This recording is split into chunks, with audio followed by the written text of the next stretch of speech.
Today's halftime overtime, Josh Brown buying back into Netflix after selling that stock just over a month ago. Shares have lost more than half their value this year. However, Josh believes improving technicals and the pivot to ads is bullish moving forward. Netflix technically looks like it wants to go higher. There's accumulation even on down days. And the catalyst, the fundamental catalyst, is in front of us. Also, keep in mind, this was a stock that was $700 not that long ago. So I think here at 238, I like the risk reward. I do have a stop loss in. There is a leash on this trade.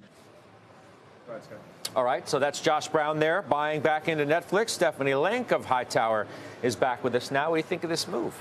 Well, it's interesting because it's down 61% year to date, and it does trade at 23 times forward, down from 60 some odd multiple. But there's a reason. Business is in a transition, and it's going to take a long time to see how the whole ad market works for them.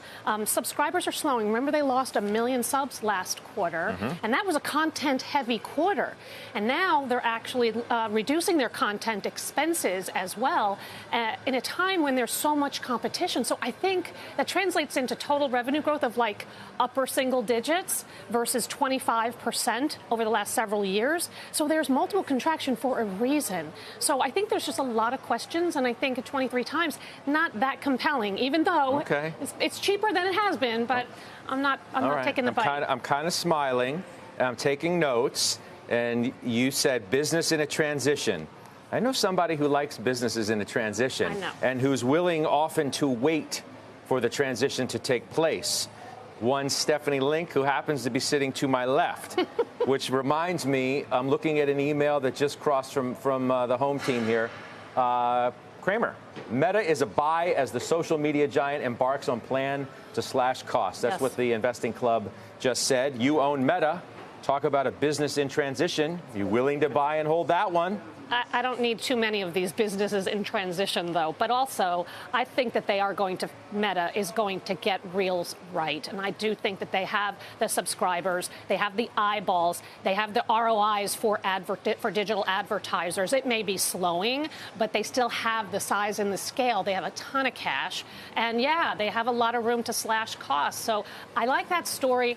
Netflix is not a bad story. I just think that we don't know how their business in transition, how it's going to work in the face of so much competition. I mean, everybody is pouring money into streaming and this sort of thing. So I just think that Meta is a little bit easier of a story for me to get behind, especially at 14 times forward estimates. It's crazy looking at the high in Netflix, the year high as we put on the screen with the chart, $700. And you see it with a 2 handle right now. Jim, who I referenced, also said today, tech's horrible.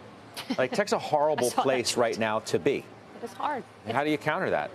You don't. I mean, I've been underweight tech all year long, but I am starting to add a little bit because there are pockets of tech that are still really good. Which ones? Well, I added to the Accenture.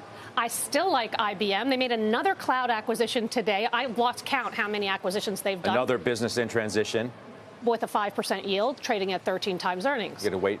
You get paid to wait for the transition. You get paid to wait. I like cybersecurity still, but Fortinet is not cheap. That's one that kind of keeps me up at night, but I like that one very much. And then as I said, Meta and Broadcom. I mean, that's the one semi that I own. Again, it's very attractive. We've talked about it a lot. They have AI, they have cloud, they have data center, they have software that they're actually building out, and also a 3% dividend.